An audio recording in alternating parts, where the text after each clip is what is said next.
Bon, moi je voulais mon témoignage. Amen. Amen. J'étais un garçon de l'âge de 15 ans, 14-15 ans, jusqu'à 30 ans je crois. Voilà, je ne pouvais pas m'empêcher, j'étais lié pour des cachets. Je prenais toutes sortes de cachets.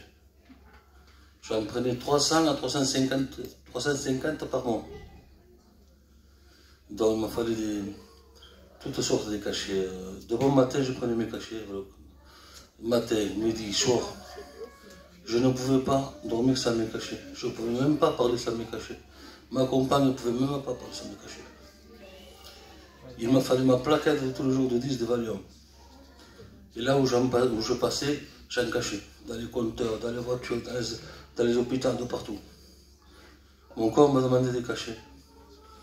Toutes sortes, Exomil, Xanax, Exantia, Subitex, tout ce que vous voulez. Et je ne pouvais pas m'en défaire. Je savais que Jésus existait, parce que moi j'ai grandi aux choses de Dieu. Mais ce n'était pas pour ça que je donnais mon cœur à Dieu. Mais je demande à Dieu quand même de me délivrer de ces cachets. Amen. Parce que je ne pouvais pas, essayez pas de vous-même, vous n'arriverez pas. Mais il faut vous appuyer sur du Jésus. Amen. Jésus est vivant. Et ce que vous demandez à son temps à lui, avec votre volonté, il le fera à son temps.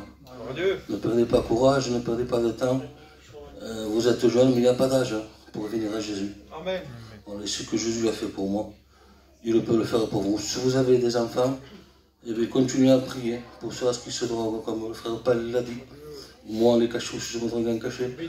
Ou comme Jésus aussi a délivré la drogue de mon frère, un gros toxicomane. Donc il peut le faire aussi pour vous. Amen. Amen. Que Dieu vous bénisse. Amen.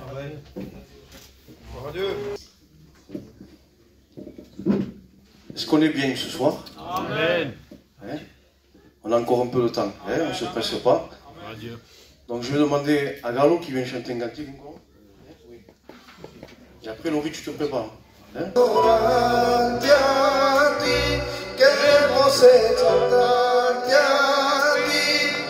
Porque tú eres lo más importante de mi vida.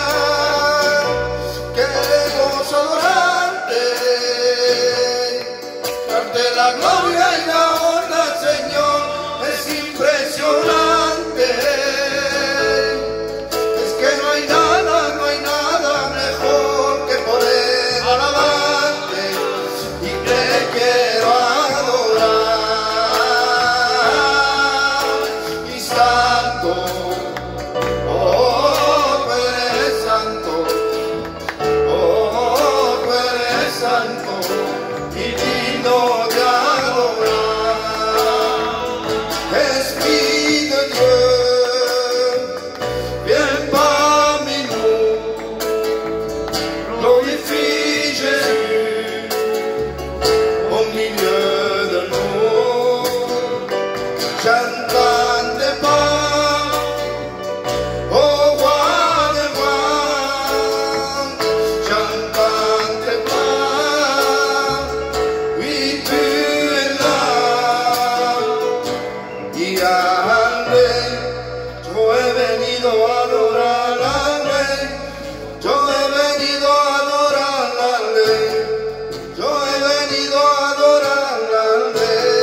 Comment j'ai rencontré Dieu.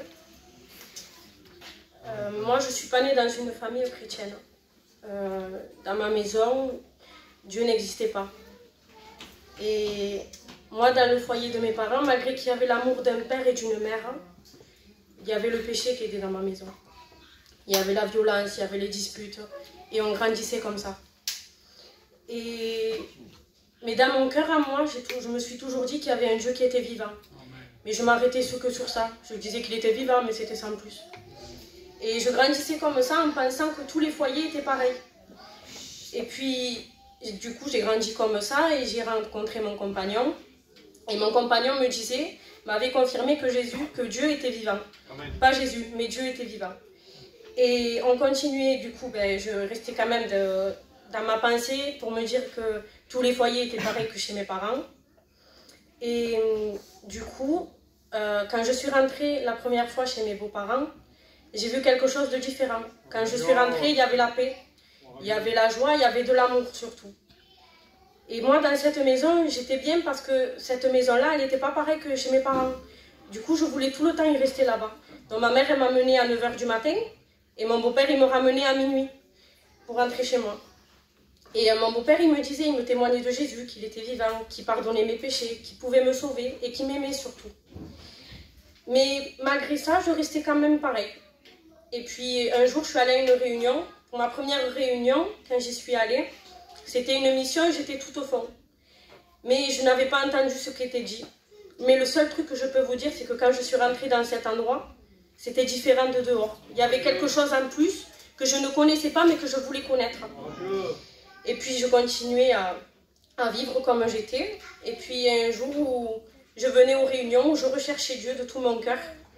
Mais pendant les réunions, il ne se passait rien.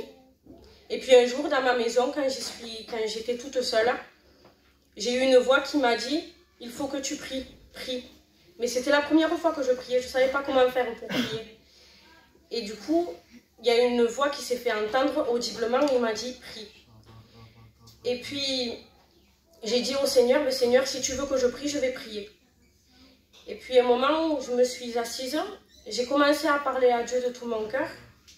Et à ce moment-là, j'avais comme des sortes de visions qui me venaient où on voyait Jésus qui se faisait fouetter. Des visions où on lui mettait une épine sur la tête. Ces visions-là où on lui avait transpercé, où on l'avait humilié, toutes ces choses-là.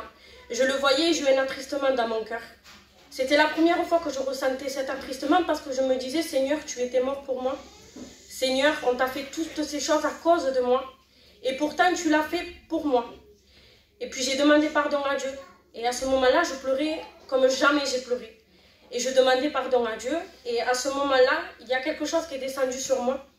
Il y a quelque chose de très chaud qui m'a entourée. Et qui m'a réconforté, qui a consolé mon cœur. Tout ce qu'il y avait de mauvais dans mon cœur, Dieu l'avait enlevé. J'étais devant lui, j'étais pourtant, pardon du mot, j'étais pourtant sale, mais c'est lui qui m'a lavé. Par son sang, il m'a lavé. J'ai fait cette expérience, moi, dans ma maison. Je ne l'ai pas fait dans l'église. Donc ça veut dire que Dieu peut agir n'importe où. Moi, j'ai fait cette expérience-là. Si ce soir tu es là, c'est pas un hasard. Donne ton cœur à Dieu ce soir. Fais ta propre expérience, tu ne seras pas déçu. Que Dieu vous bénisse. Amen. Tu peux lui dire non. Tu peux lui dire va-t'en. Tu peux t'en aller et refuser d'être sauvé.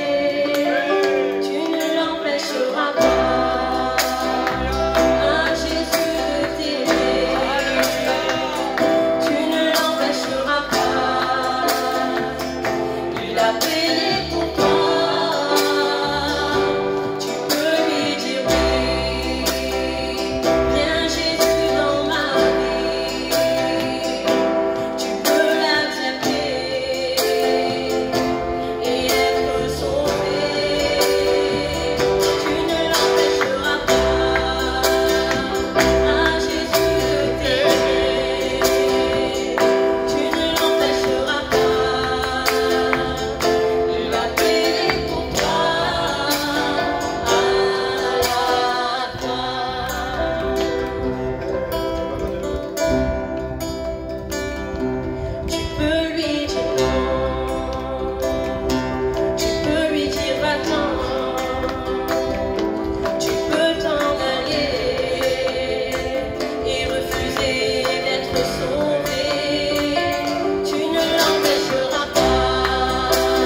Nous bénissons le Seigneur ce soir. Amen.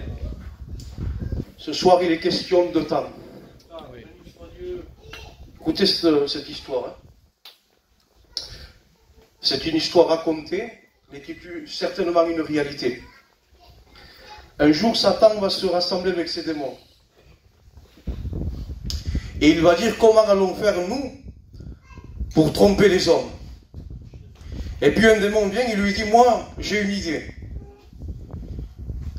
Je leur dirai que Dieu n'existe pas. Et puis Satan répond au démon et lui dit, non, car sur la terre il y a des milliers de Bibles.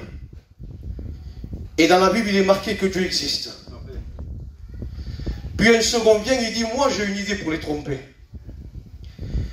Et Satan lui dit, eh bien je t'écoute. Et le deuxième lui dit, nous leur dirons que les hommes sont trop sales, qu'ils sont trop pécheurs pour pouvoir s'approcher de Dieu parce que Dieu est saint. Et Satan va dire non, parce qu'il y a quelqu'un qui a payé pour eux. Amen. Son fils a payé, il a versé son sang pour eux. Amen. Et tout homme qui s'approche de lui peut être purifié. Amen. Alors l'idée n'est pas bonne. Et puis un troisième s'approche. Et lui dit, moi j'ai une idée. Et Satan lui dit, parle. Regardez bien ce qu'il dit. Hein. Je leur permettrai d'aller à la réunion, d'écouter les cantiques, les témoignages et les prédications. Mais je leur dirai qu'ils ont tout le temps devant eux de se convertir, de se repentir. Ce soir, il est question de temps. Tout à l'heure, je regardais la montre là, et le temps s'est arrêté. Tu ne sais pas quand ta vie peut s'arrêter. De même que cette horloge s'est arrêtée ce soir, ta vie peut s'arrêter ce soir aussi. Et si tu quittes la terre sans le pardon de tes péchés, il y a un lieu redoutable, un lieu de tourment, un lieu où Satan et ses démons ont peur d'y aller et supplier même Jésus ne nous envoie pas dans l'abîme. Voilà la raison de la venue de Jésus sur la terre. C'est le but de t'épargner ce soir. La Bible dit ainsi, l'Éternel désire te faire grâce. Et le mot grâce veut dire cadeau, immérité, une faveur. Le Seigneur voudrait t'accorder un cadeau ce soir. Jusqu'à présent, tu as accepté les cadeaux empoisonnés du diable. Tu les as pris avec joie. Et tu t'es rendu compte qu'il t'a trompé. Il a trompé le premier homme et la première femme dans le jardin d'Éden. Il leur a fait croire quelque chose qui n'était pas bon. Quelque chose qui paraissait bon à la vue, mais qui en réalité n'était pas bon. Et l'homme a tombé dans le piège de l'ennemi. Et il a été mordu par le serpent. Et le serpent a injecté son venin, le péché. Et le péché a contaminé toute l'humanité. Et ce soir, que tu le veuilles ou que tu ne le veuilles pas, que tu le croies ou que tu ne le croies pas, tu as été touché par le péché. Et tu es pécheur et privé de la gloire de Dieu. Mais je bénis le nom de Dieu. Parce que la Bible dira que Dieu a pourvu.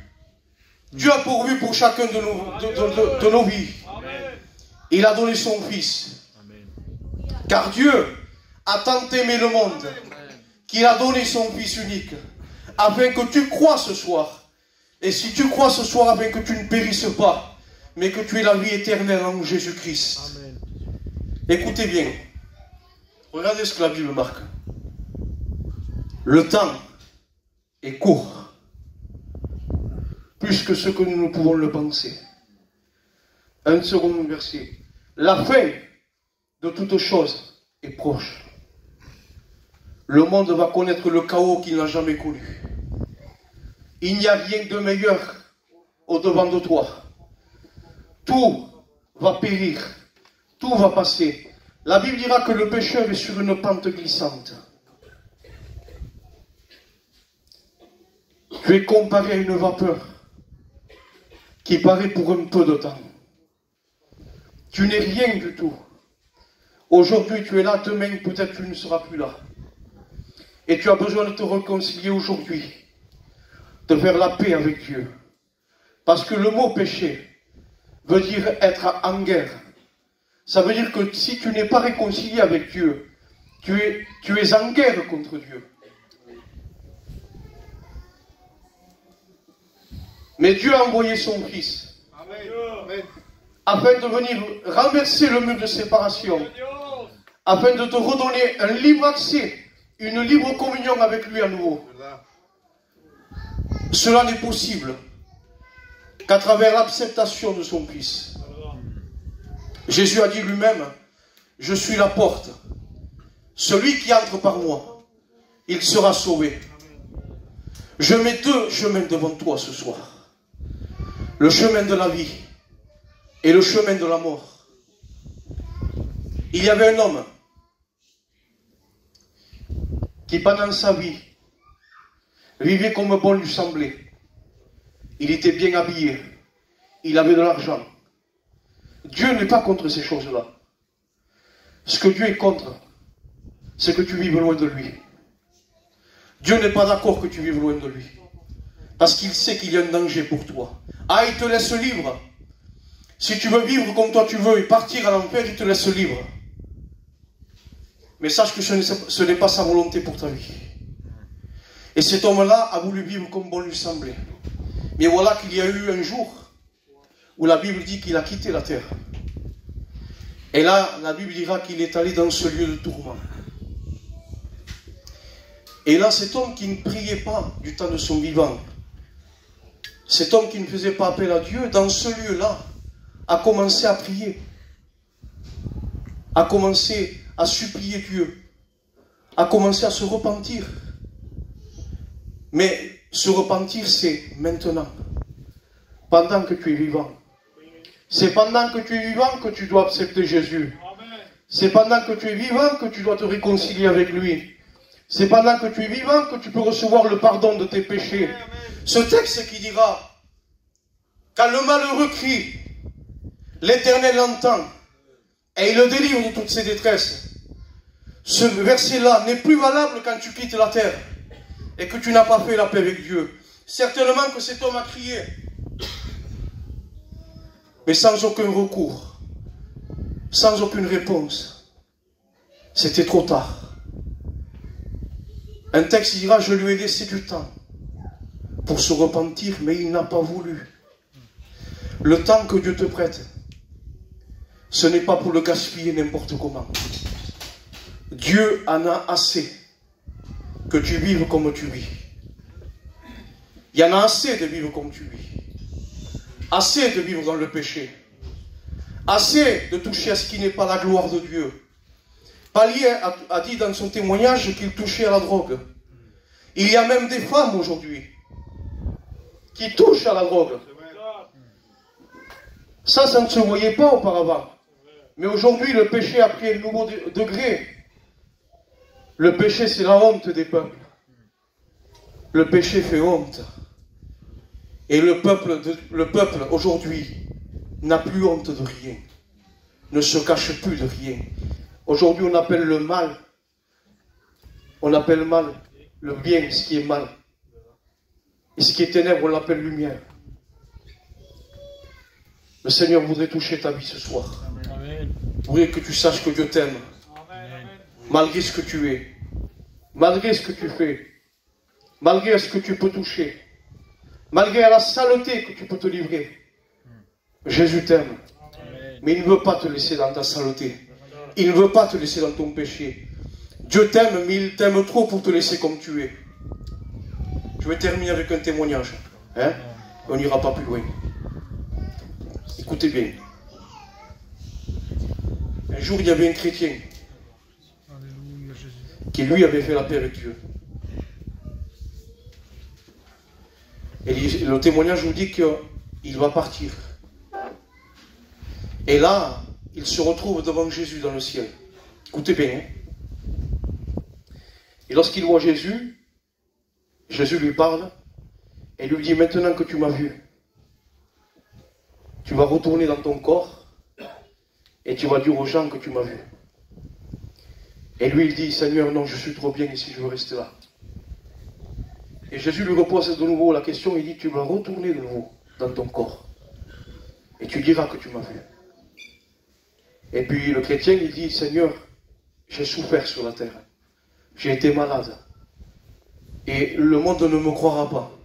Je veux rester ici avec toi. Et Jésus lui dit, suis-moi. Et lorsqu'il lui dit, suis-moi, il se retrouve instantanément devant un grand portail.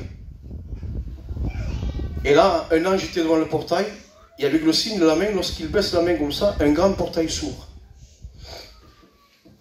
Et là, des milliers et des milliers de personnes étaient en train de crier et de supplier Dieu. Pardon. Pardon. Seigneur, pardon. Et le témoignage dit que le chrétien, il dit que Jésus, lorsqu'il lui parlait, il me parlait avec une voix douce. Et lorsqu'il a vu ça, ces cris et ces repentances, il s'est mis derrière moi. Et il s'est élevé au-dessus de moi. Et sa voix s'est transformée en une voix de tonnerre. Et il a commencé à crier, trop tard. Trop tard. Tu as eu ton temps. Tu as eu ton temps. Et il le disait en pleurant. Et il regarde le chrétien et lui dit, qu'est-ce que tu veux faire? Tu veux rester ici avec moi? Ou tu vas aller dire à ceux qui sont en bas, sur la terre, que tu as vu ce lieu-là? Et il dit, Seigneur, non, je veux retourner dans mon corps, afin de pouvoir témoigner à ces gens qu'il y a un lieu terrible qui les attend s'ils ne se tournent pas vers toi. Et Jésus, Seigneur, le Seigneur, ce soir, il te donne l'occasion de pouvoir te tourner vers lui. Peut-être que tu t'attaches aux choses de la terre, tu t'attaches aux biens matériels. Peut-être que, comme palier, la drogue pour toi c'est un dieu. L'alcool, les sorties, mais toutes ces choses vont passer. Je termine avec un dernier témoignage. Un pasteur était venu ici, je l'avais retenu ça. Il travaillait dans le nettoyage. Et là, il travaillait dans une grande villa. Et il enviait tout ce qu'il voyait. Et dans cette villa-là, il disait, Seigneur, je ne voudrais pas une villa comme ça, mais la moitié de la moitié de la moitié, je le voudrais, Seigneur. Regarde, ils ont des piscines, ils ont un terrain de golf, ils ont de tout, Seigneur. Et Jésus le reprend. Et il dit, regarde bien ce que tu vois. Qu'est-ce que tu vois? Et lui, il ne comprenait pas. Seigneur, je vois une piscine, je vois un terrain de golf, je vois qu'ils sont riches, je vois qu'ils sont en abondance. Il dit, regarde bien, qu'est-ce que tu vois? Et là, le pasteur, il regarde bien et il voit un camion qui transporte les morts. Et il dit, Seigneur, pourquoi tu me montres ça? Et il dit, est-ce que tout ce qui lui appartient le suit? Il dit, non, Seigneur. Alors pourquoi tu t'attaches à toutes ces choses qui vont passer et qui vont périr? Réjouis-toi de ce que tu m'appartiens. Tout va passer, ami. Tout va passer. Mais une seule chose va demeurer. Lui seul. Amos dira ainsi, prépare-toi à la rencontre de ton Dieu. Ne te vante plus du lendemain. Ne projette pas dans des mois à ce que tu vas faire. Tu ne sais pas ce que demain peut enfanter. Ce soir, c'est le jour du salut. Repens-toi ce soir. Réconcilie-toi avec Dieu. Tourne-toi vers lui. Demande-lui pardon. Reconnais que tu t'es trompé jusqu'à maintenant. Que tu as fait fausse route. Il n'y a pas de honte à reconnaître cela. La honte, c'est de rester dans ton péché. Mais de reconnaître que tu l'es. Et que tu as mal agi. Et que tu as fait du mal à Dieu. Et autour de toi. Ça, tu peux le reconnaître ce soir. C'est semblable à un homme qui prend une direction et qui se trompe. Et au bout d'un moment, il comprend qu'il s'est trompé. Et je bénis Dieu. Parce que Dieu a permis qu'il y ait des ronds-points pour faire des demi-tours. Et le Seigneur, ce soir, il passe devant toi, spirituellement parlant. Un rond-point. Je fais un demi-tour ce soir. Si tu crois que tu t'es trompé, que tu as fait fausse route, et que ta destination c'est l'enfer, ce soir il y a un moyen pour toi de revenir dans le bon chemin, et de prendre la destination du ciel. Amen. Je voudrais qu'on s'incline. Hein? On va chanter un cantique. Amen, amen. Merci Jésus.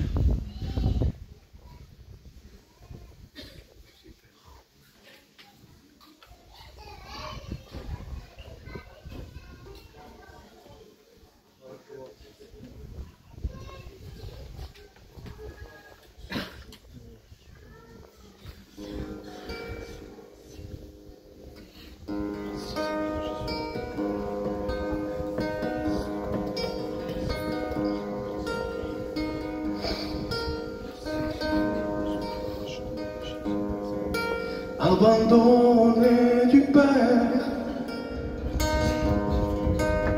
mon âme fut troublée,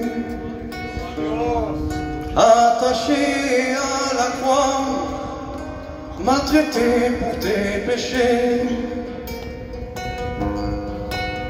Le sang de mes blessures, ma couronne de bois. J'ai subi ta souffrance, comprends-le que c'est pour toi. Il est venu pour te sauver. Jésus, sur cette croix, il est mort pour toi. Il est venu pour te sauver. Jésus, sur cette croix, il est mort pour toi.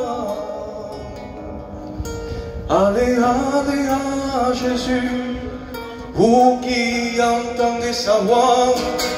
Allez, allez à Jésus, allez à la croix. Allez, allez à Jésus, allez à la croix. Allez, allez à Jésus, allez à la croix de Golgotha. Amen. Alléluia. À toi la gloire, Seigneur. Merci Jésus. À toi la gloire et l'honneur, Jésus-Christ. Merci pour ce moment, mon Père.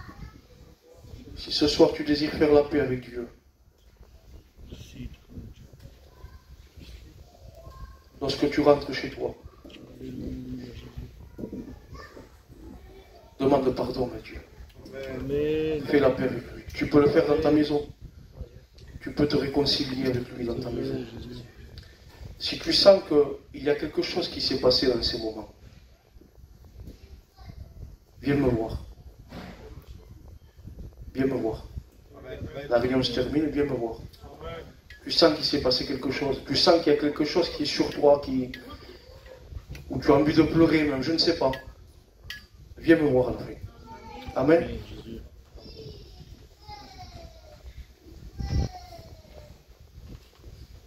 Depuis le début, j'ai ces paroles qui résonnent dans mon cœur. La porte de la grâce est encore ouverte. Tu peux encore y rentrer. Mais un jour viendra où elle sera fermée. Et là, ça sera trop tard. Alors profite d'y rentrer tant que tu as l'occasion. Que Dieu vous bénisse. Amen.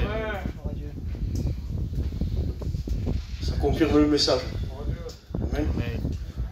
Saisis l'occasion ce soir. Amen. La réunion prend fin. Vous avez les réunions mardi et jeudi. Vous êtes les bienvenus. Ne quittez pas le lieu, il y a des crêpes.